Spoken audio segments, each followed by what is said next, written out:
de la violencia de género, de la violencia doméstica, de esa cantidad abrumadora de denuncias, de agresiones, de maltrato, de presión.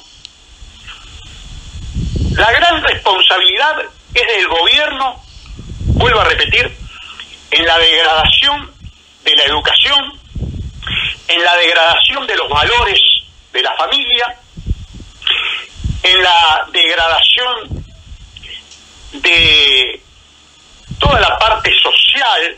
Hoy se registra objetivamente un aumento de los asentamientos, es decir, un elemento revelador del aumento de la pobreza. Y allí tenemos que buscar los factores causales, lo que en la ciencia sociológica se dice los factores etiológicos de esta situación de mala convivencia que vive el país. Yo siempre insisto que el presidente de la República, por imperio de la Constitución, tiene una gran responsabilidad, que es la de mantener la sociedad en orden y tranquilidad, en armonía. Eso que durante 14 años no solamente el gobierno del fraude amplio no ha podido cumplir, sino que lejos de ello ha profundizado la crisis de la convivencia, ha profundizado los factores de contradicción, los factores de criminalidad, de desasosiego, de intranquilidad.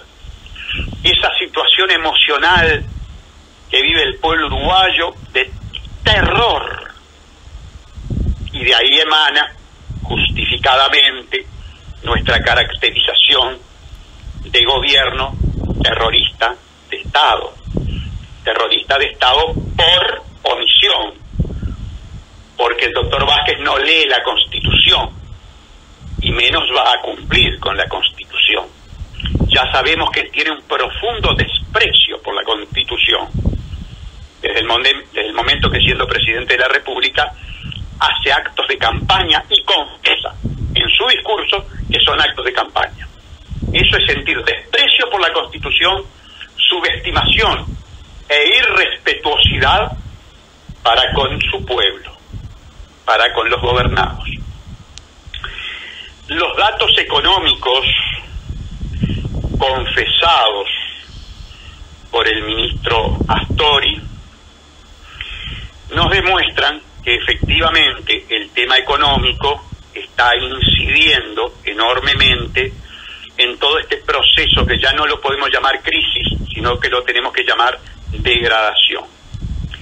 Ha habido una importante confesión de ineptitud, de frustración, de metas no cumplidas por parte del ministro de Economía. En un país bien organizado, con una sociedad que no haya sido lumpenizada, degradada, un ministro con esta confesión, con un poquito de vergüenza, inmediatamente presentaba la renuncia, como hizo el ministro de Educación de Finlandia hace 24 horas, 48 horas atrás, que al no cumplir con las metas, al no cumplir con la reforma proyectada en el ámbito de la salud, renunció. Lo mismo pasó el año pasado con el ministro de Educación de Finlandia, que renunció porque en las pruebas internacionales la educación de Finlandia quedó por debajo de la educación china. Y entonces, cuando se dieron esos resultados, inmediatamente renunció. Son países civilizados, países educados. No lo que está pasando en el Uruguay. En el Uruguay tenemos ministros que perduran 2 gobiernos, pese a que su ineptitud para el cargo es indiscutible. Ejemplo Bonomi, ejemplo Astori, ejemplo Rossi. vinculados, por ejemplo, a la fundición de Pluna, que sin embargo repiten en el cargo. Eso pasa en el Uruguay. Y lo vemos como algo normal, o por lo menos gran parte del pueblo lo ve como algo normal. Y gran parte del pueblo premia con su votito ese tipo de ineptitudes en algunos casos, y en otros apariencia de corrupción, de deshonestidad, de enriquecimiento ilícito. Así las cosas, evidentemente el pronóstico de futuro no puede ser positivo. No puede ser positivo. Decíamos que Astori fracasó. Astori no cumplió con ninguna de las metas. Las agencias calificadoras de riesgo, esas instituciones privadas, sociedades anónimas, propiedad de los banqueros, de la élite que manda el mundo, que posee el 85% de los medios de producción en su propiedad, que se están apropiando de los dos elementos básicos de la humanidad, tierra y agua, y dentro de muy poco también inventarán la forma de apropiarse del aire.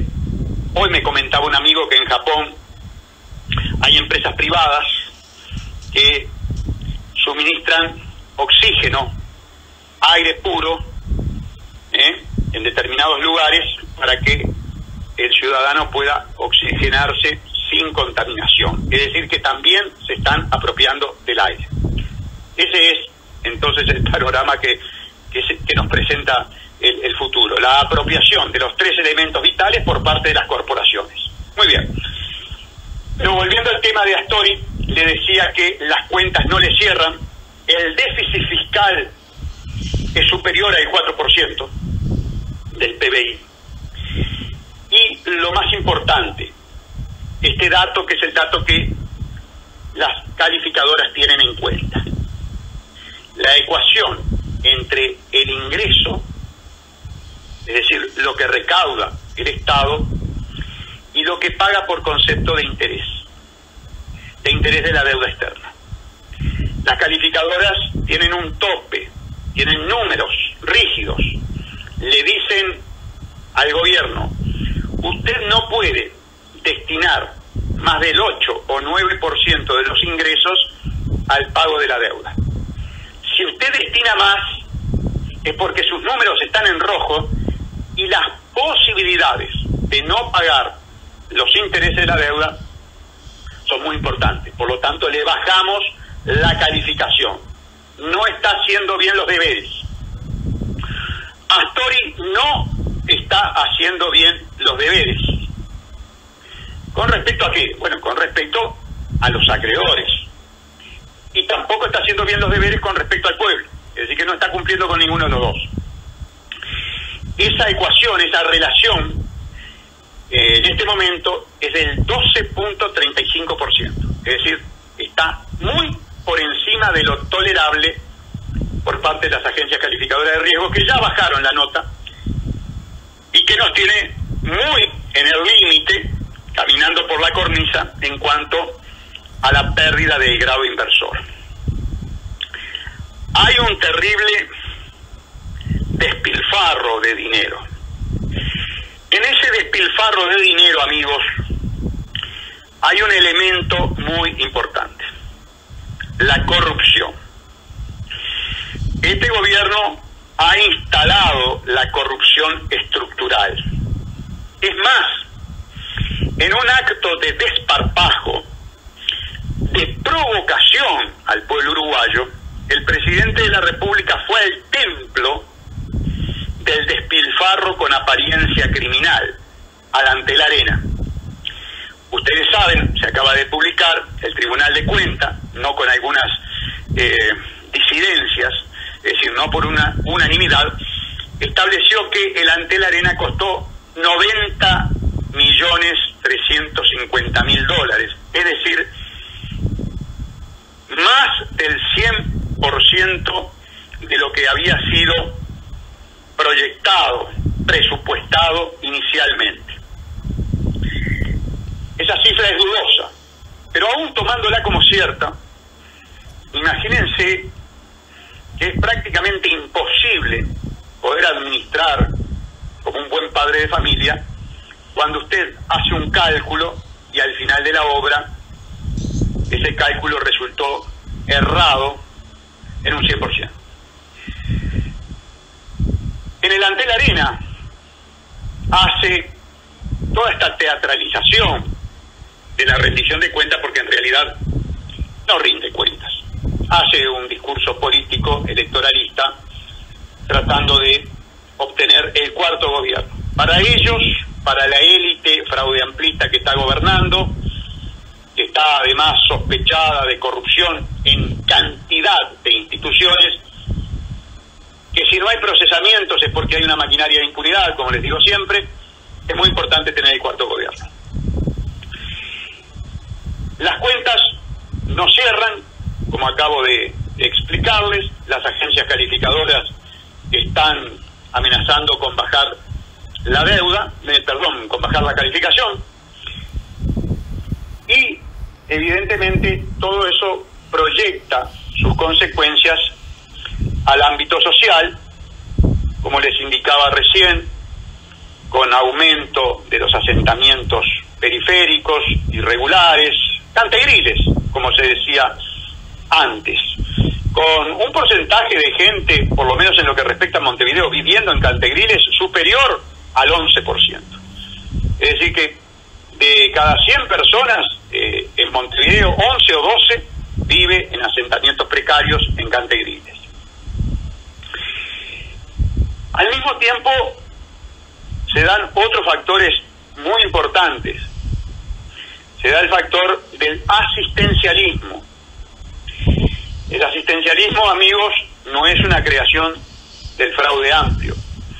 El asistencialismo es un mecanismo de desmovilización de los pueblos, un mecanismo de extorsión de los pueblos, un mecanismo de desactivación de procesos de reivindicaciones, rebeliones, revoluciones o situaciones de desestabilización política.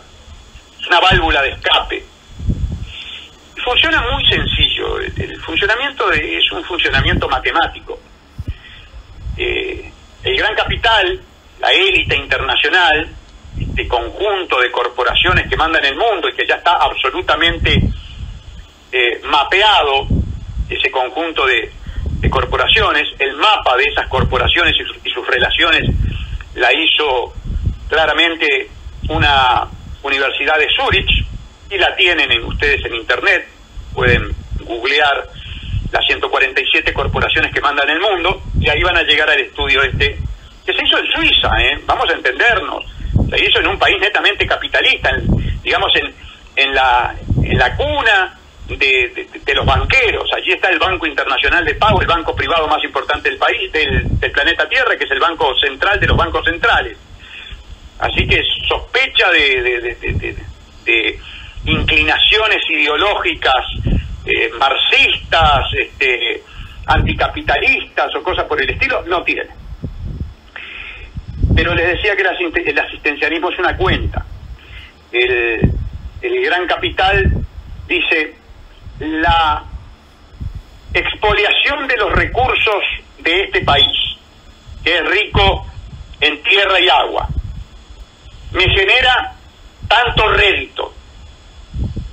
¿Cuánto tengo que gastar para mantener a una gran cantidad de personas dependiendo del Estado a través de planes sociales que se bancan con préstamos internacionales que generan intereses que los paga el trabajador, el empresario, el profesional liberal de ese país? Tanto. En esa ecuación resulta entonces rentable, resulta positivo mantener entonces el plan asistencialista, porque en definitiva ni siquiera lo paga el inversor, la élite, sino que gana con ese plan, porque ese plan se banca con préstamos préstamos que paga el contribuyente. Ellos no pierden nada. Por eso es un mecanismo perverso. Pero además, la perversidad del asistencialismo, amigos, está en que consolida, estructuraliza, integra como un elemento básico, esencial, permanente, duradero de ese país a la pobreza. Porque el asistencializado nunca sale de la pobreza, vive en la pobreza, subsiste en la pobreza, no tiene oportunidades, porque además el asistencialismo trae otra consecuencia importante. Normalmente trae la pérdida del hábito de trabajo, normalmente trae como consecuencia que el individuo, para complementar ese ingreso que le da el Estado, que es muy escaso, exiguo, incurre en conductas criminales. Entonces es un factor criminógeno, otro elemento altamente negativo. Por donde se le mire, el asistencialismo es negativo. Paradójicamente en nuestro país lo administra el Partido Comunista, y lo administra en forma además corrupta. Todo absolutamente, como ustedes están viendo, la descripción es negativa. Además del tema del asistencialismo, amigos, tenemos otro problema importante. El asistencialismo genera la lumpenización, es decir, el individuo pierde contacto con los centros de educación, pierde contacto con los hábitos en la formación intelectual, en los usos sociales, ¿verdad? En una palabra, va perdiendo el concepto de virtud, de valores. Hay una decadencia moral, axiológica. La lumpenización está acompañada en el Uruguay con otro proceso altamente negativo, que es el proceso de condicionamiento. El país está terriblemente condicionado, el gobierno está terriblemente condicionado. Cualquier gobierno que asuma en el futuro tendrá que soportar las terribles presiones que realizan las agencias calificadoras de riesgo, que ejercen las grandes corporaciones asentadas en el país, que están asentadas en un marco jurídico de privilegio, en un marco jurídico lo que se llama prebendario, de prebenda, es decir, de diferencia de tratamiento. Esto es muy importante, amigos, porque todo esto que nosotros estamos hablando, disertando, el politiquero no lo aborda en la campaña electoral. Son temas trascendentes, es política con mayúscula. El politiquero enfoca su discurso hacia la promesa barata, hacia la guaranguería, hacia la falsa oposición, hacia la teatralización. Porque todos tienen el mismo patrón, todos tienen el mismo problema, que es este condicionamiento que yo les estoy diciendo. Entonces no lo pueden abordar, porque de abordarlo la ciudadanía entraría a cuestionarlos, entraría a preguntarle, bueno, pero ¿cómo salimos de este círculo vicioso? ¿Cómo damos cara a esta situación de condicionamiento? Entonces prefieren la promesa barata, lo que la gente dice, la propuesta. Es más, nosotros sufrimos una especie de crítica permanente, en el sentido de decir, Salle critica y no tiene propuestas. Como que la gente reclama esa promesa fácil, como que la gente reclama que le solucionen sus problemas rápidamente, y el politiquero sabe de esa proclividad que tiene el ciudadano a pedirle al político esa solución fácil, y entonces actúa en consecuencia, porque lo que está buscando es el voto.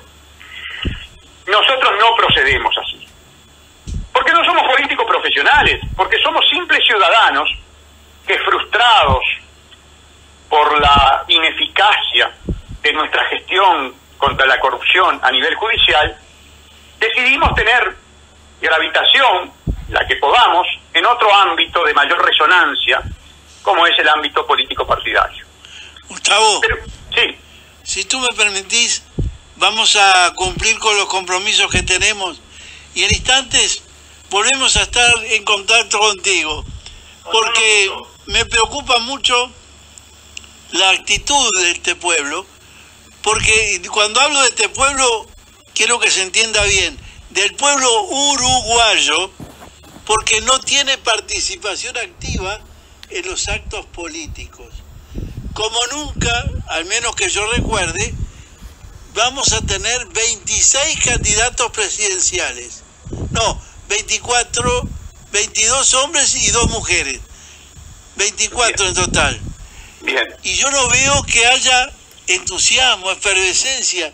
Al contrario, como que se ignora todo, como que no le prestan atención a ninguno, es que ya no creen en ninguno.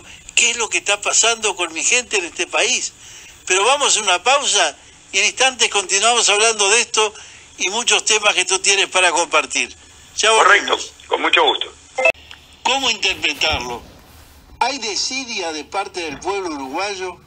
¿Ya no les importa nada? ¿Ya no creen más en los políticos?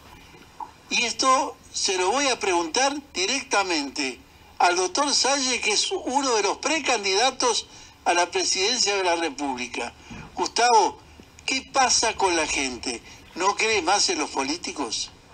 Bien, yo sé que lo que voy a decir a continuación va a resultar un tanto extraño a las personas y algunos me van a endilgar o me van a acusar de teorías conspirativas o lisa y llanamente de conspiranoico. Pero bueno, es mi percepción de la realidad. Yo entiendo que con el fraude amplio, el Uruguay se ha convertido en un verdadero laboratorio sociológico, es decir, un ámbito de experimentación de distintos proyectos, de distintas teorías, de distintos experimentos sociales. En ese sentido, hay una fundación que es pionera en cuanto a la financiación de esos experimentos sociales, que es la Fundación Rockefeller. Yo me permito recordarles que en el Consejo de las Américas, que es una institución bancada por la Fundación Rockefeller en el 2005, uno de los Rockefeller, no recuerdo bien si fue Nelson, pero uno de los Rockefeller dijo que el doctor Tabaré Vázquez era ejemplo de líder global. ¿Qué quiere decir ejemplo de líder global? Bueno, que la forma en que conducía al país, a la política, al pueblo, los negocios, el doctor Vázquez debía ser desde la óptica de los Rockefeller, desde la óptica de los intereses de la Fundación Rockefeller, debía ser Tabaré Vázquez. Qué curioso, además, que un financista que en la década del 70 era sindicado por el Frente Amplio como un plutócrata, un oligarca, ¿verdad?, un especulador, un desestabilizador de los pueblos, sobre todo de los pueblos latinoamericanos, elija como ejemplo de líder global al líder de la izquierda, o por lo menos de la llamada izquierda del Uruguay.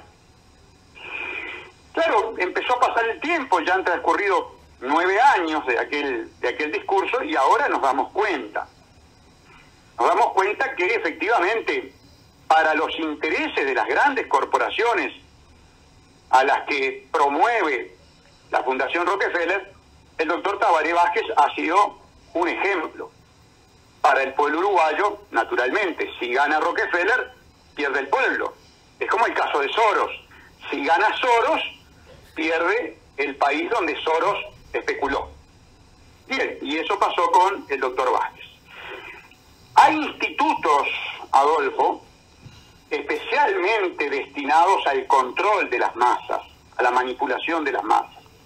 Uno de esos institutos, yo tuve oportunidad de conocerlo, estar en sus instalaciones administrativas, en la calle Tabernac número 30 de la City de Londres, se llama el Instituto Tavistock, que trabaja, obviamente, con las universidades americanas, pero fundamentalmente con una, el Massachusetts Instituto Tecnológico, el responsable del plan One Laptop per Children, el plan Ceibal en el Uruguay. Y en este momento el responsable de llevar adelante el proyecto más ambicioso en materia de inteligencia artificial, bancado por las corporaciones propietarias de Facebook y Google, cuyo pronóstico de futuro es que para el 2030 la inteligencia artificial aparentemente no necesitará de la inteligencia humana para funcionar. Ese es el proyecto verdaderamente, ¿cómo les podría decir?, espeluznante que hacen los responsables de estos institutos. Pero volviendo al tema, yo sé que la gente a esta altura puede decir, está volando el doctor, se está yendo, pero qué importante es que haya un candidato a la presidencia de la República que encare este tipo de temas y salga de la guaranguería, de la promesa fácil, infundada. Entonces te decía que todos esos institutos diseñan mecanismos de control social, diseñan el tema de moda, quitan un tema y ponen otro, porque naturalmente dominan los medios de comunicación, dominan los grandes centros de enseñanza. Entonces, por ejemplo, en determinado momento, para tener dividido a los pueblos, había que dar manija, ¿verdad?, con la lucha de clases, la división entre el proletario y el burgués. Era la premisa del Partido Comunista en la década del 60, 70, ¿verdad? Proletariado en contra de la burguesía. En la caída de la Unión Soviética, cuando el socialismo real fracasó, a las élites les conviene tener a los pueblos divididos, y entonces comenzó a surgir algo que se llamó ideología de género, y que buscaba la confrontación entre el hombre y la mujer, y fomentaba todo un cuestionamiento con respecto al sexo, y que si sos hombre pero podés ser mujer, y si sos mujer podés ser hombre, y ahí empieza a tomar fuerza todo este tema de la ideología de género, y qué casualidad el Partido Comunista sustituye el tema del proletariado y la burguesía, porque naturalmente empieza a trabajar para la burguesía el Partido Comunista, como lo hace aquí con los planes asistenciales, o como lo hace apoyando a UPM, y comienza a fomentar esta otra forma de división de la masa, del pueblo, de los gobernados. Porque claro, a la élite, que es muy escasa numéricamente, son unos pocos miles, para podernos tener sometidos nos tiene que dividir a como dé lugar. Entonces, yo entiendo que esta situación que vive el Uruguay de desidia, de desmovilización, de distracción, de trivialización, obedece a ese tipo de experimentos. Somos conejillos de India, somos ratones de laboratorio. Esto es un laboratorio de Rockefeller. Y tú sabes que traigo a colación un tema, que es el tema que me va a llevar a la Expoactiva de Soriano, porque precisamente el modelo agroproductivo del país es el modelo que nos impusieron desde la Fundación Rockefeller con la Revolución Verde, en que las corporaciones desplazan a los pequeños y medianos agricultores nacionales con su producción orgánica, con sus semillas nativas, por la producción agroquímica corporativa y sujeta al tema de las patentes, a la propiedad intelectual de las modificaciones genéticas de las semillas, es decir, la dependencia alimentaria, lo que se dice normalmente el bioimperialismo, el poder de las corporaciones sobre todo lo que tiene que ver con la vida y con la alimentación. Y tú sabes que la Revolución Verde, claro, no es inocua para el medio ambiente. La Revolución Verde es una especie de ecocidio que sufre el país, es decir, un asesinato de medio ambiente. lo estamos sufriendo ya. Y estamos arruinando otras industrias que son muy importantes en el país, como es la industria, por ejemplo, del turismo. Todo este tema de las cianobacterias, todo este tema de la crisis del agua en el Uruguay, del agua potable, está vinculada precisamente a este modelo que está agotado, que nos está contaminando, que nos está matando.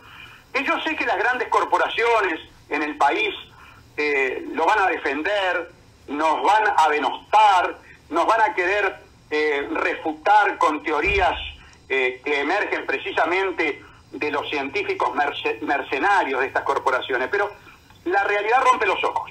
Es más, hemos tenido episodios, sobre todo en Montevideo, que habrían dado lugar a procesamientos, Adolfo. Nosotros, por ejemplo, hace unos pocos días, en la Costa de Oro, sufrimos un acto de negligencia por parte del directorio de OCE, cuyo presidente es Machado, que nos suministró a sabiendas agua envenenada con soda cáustica. Y no renunció, no le pasó absolutamente nada, solamente un tirón de oreja de la URSEA. Y nadie hizo ningún movimiento importante, nadie fue a reclamar a la OCE que este hombre fuera declarado ante el juzgado penal. Yo lo tengo denunciado penalmente, porque tú sabes inclusive que cuando suministran el agua con soda en cantidades verdaderamente peligrosas, ellos tenían la fórmula, tenían el mecanismo para no seguir suministrando esa agua y darle paso a las tuberías periféricas que alimentan Montevideo, pero no lo hicieron. Y no pasó nada.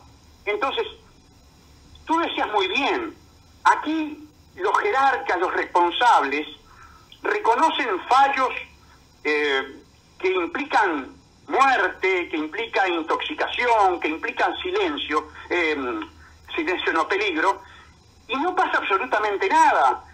Sale, por ejemplo, Chediak, el presidente de la Suprema Corte de Justicia, a reconocer que el nuevo código es un código que eliminó la función jurisdiccional, ya prácticamente no hay más procesos, hay pactos, no son función jurisdiccional, no es debido proceso.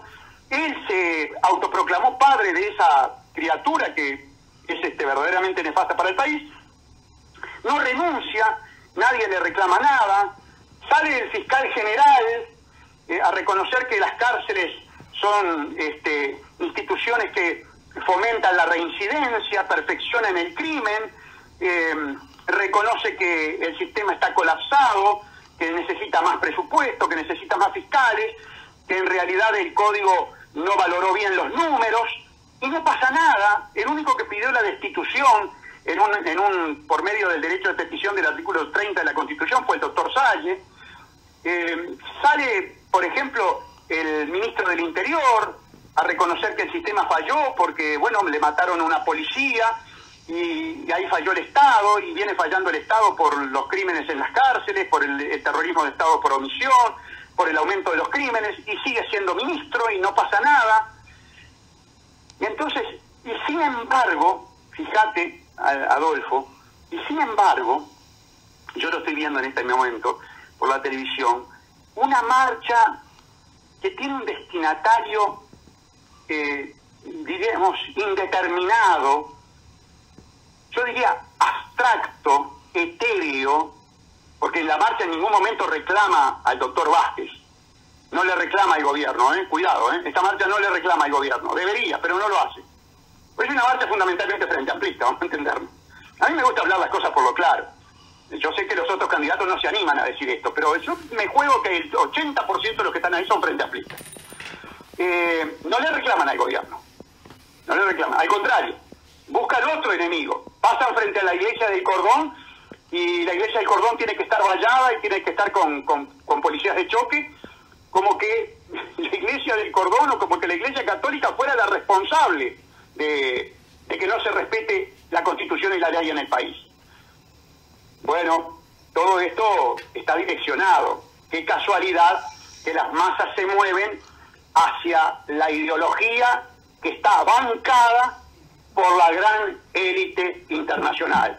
Porque les quiero decir bien claro, Aquí las reivindicaciones de la ideología de género están financiadas por individuos como Paul Singer, el dueño de los fondos buitres que llevó contra las cuerdas a Argentina, a Namibia y a otros países africanos, es decir, un criminal económico cuyo hijo es homosexual y está casado en Inglaterra, y va y financia todo este tipo de movimientos. O Soros, el especulador Soros, con dos fundaciones creadas con este objetivo, el objetivo de la ideología de género y la narcotización. Nos olvidábamos, Adolfo, nos olvidábamos de Mujica con su ley de legalización de la marihuana. Nos olvidábamos, ¿te acordás de Alberto Brescia, fallecido él, cuando decía que él se fumaba un porrito como secretario de la presidencia? Es decir, como referente comportamental, decía que se fumaba un porrito. Es decir, un gobierno que promueve, que incita a la narcotización. Porque claro, yo el otro día, por razones de la profesión, interrogaba a una joven con respecto al efecto que le había causado, una joven que denunció un abuso sexual, y le preguntaba en qué situación estaba ella. Y me decía que había consumido marihuana y que la marihuana le hacía decaer todo lo que tiene que ver con su aspecto de la voluntad, sus actos volitivos, su resistencia a determinadas conductas.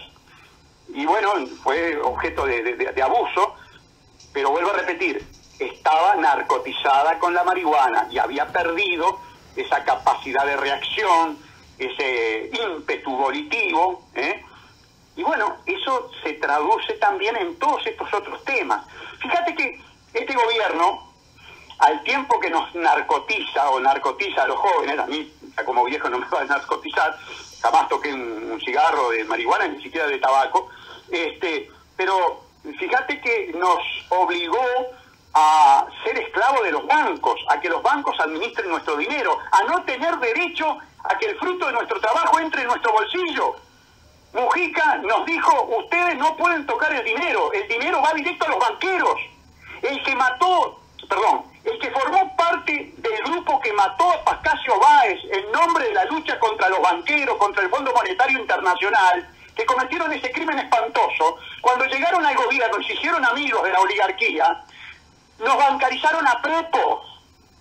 Y vos fijate, Adolfo, que el único precandidato a la presidencia de la República que tomó la iniciativa de luchar contra los banqueros, llevando adelante un referéndum popular, o buscando, mejor dicho, un referéndum popular para reforma de la Constitución, para eliminar la obligatoriedad, no la bancarización, la obligatoriedad, fue el candidato a la presidencia por el Partido Verde Animalista, fue el doctor Salles, quien está hablando en este momento. Ningún otro candidato se alzó contra los banqueros.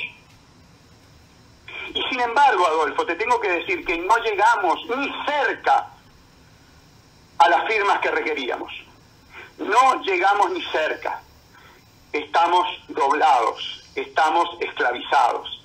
Hoy hay una marcha multitudinaria contra un enemigo absolutamente abstracto, etéreo, que no sabemos quién es, y sin embargo, esta misma gente, identificando plenamente quién los había entregado a los banqueros, teniendo bien claro que había sido el Frente Amplio que los había entregado y los había esclavizado frente al gobierno, frente al poder de los banqueros, ya no les pido que marchen, ni siquiera firmaron para habilitar un instituto de democracia directa, un instituto democrático republicano, soberano.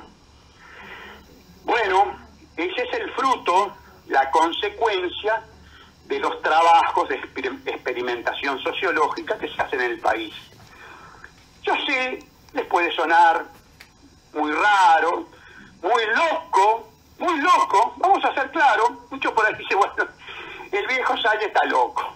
No importa. El viejo Salles fue el que les dijo que el código era inconstitucional, que traía un caos, que eliminaba la función jurisdiccional, y el otro día salió Chediak y dijo que no era transparente, que no había proceso, es decir, confirmó. El loco Salles fue el que les dijo que el pacto tributario entre Paco Casal y Mujica era doloso, después lo reconoció Lorenzo en el Parlamento. Salles fue el que le dijo que la regasificadora era una estafa, que íbamos a perder. Salles fue el que el 2007, cuando Campiani, abrazado de Vázquez, se subía a los Bombardier, dijo en Bendita, y que después lo recogió Bendita TV, que el FBI se iba y que Pluna terminaba en un desastre, y el tiempo me dio la razón. Por eso no me preocupa en absoluto, Adolfo, estoy acostumbrado, y yo diría que es un halago que individuos que se caracterizan por traicionar a la clase obrera, entregarse a las grandes corporaciones, como es el caso de Andrade, diga, como dijo en Desayunos Informales, que yo necesito una pericia psiquiátrica, pero no se animó a debatir conmigo. Prefirió la falacia ad hominem, prefirió la descalificación, antes que tener que argumentar frente a los poderosos fundamentos políticos, morales, axiológicos, ideológicos que tengo. Prefirió la descalificación. Bueno, se asustó. Con eso está todo dicho, ¿no? Absolutamente. Ningún candidato ha querido debatir conmigo. Ningún candidato ha querido debatir conmigo. Por H, que no tengo representación parlamentaria, que necesito una pericia psiquiátrica, que soy un personalista, que el partido es nuevo, lo que quiera. Amigos, yo lo que sé, y lo vuelvo a invitar por intermedio de este programa, a cualquiera de los 23 restantes candidatos a la presidencia, a debatir en agenda abierta. Porque además puede haber, con algunos de ellos, sobre todo los partidos de menos caudal electoral, puede haber coincidencias. Puede haber coincidencias importantes. Por supuesto que yo no voy a coincidir en nada con Carolina Cose. Es más, yo considero que Carolina Cose debería estar procesada. Yo no voy a coincidir en nada con Mario Vergara, pero si es el responsable de esta debacle del país, por favor, ¿cómo voy a coincidir? No voy a coincidir en nada con Andrade, que vendió al proletariado, utilizando la terminología marxista, a las corporaciones oligárquicas de UPM que vienen por el recurso estratégico agua, que nos quedó para atrás todo ese tema. Y en ese tema tengo la gran propuesta, que es la sustitución de este proyecto genocida, coimero, de ROW UPM, por el plan agua dulce, limpia y sana en todos los cursos del país, en todos los cursos de agua dulce del país. Una obra que va por la vida, que va por el futuro, que va por la protección de las futuras generaciones. Pero ¿a quién le importa? ¿Cómo? ¿A quién le importa eso? Bueno, a este gobierno no. A mí sí.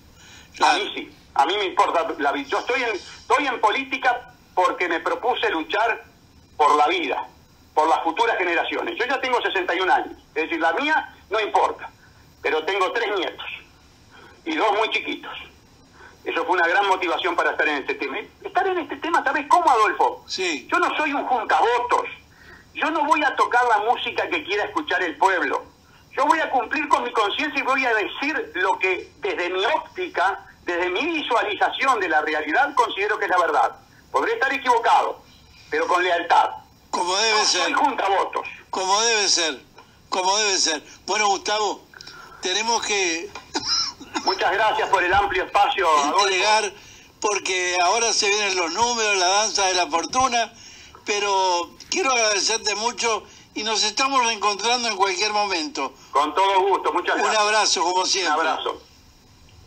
Amigos, nosotros nos vamos. Les recuerdo que para el próximo viernes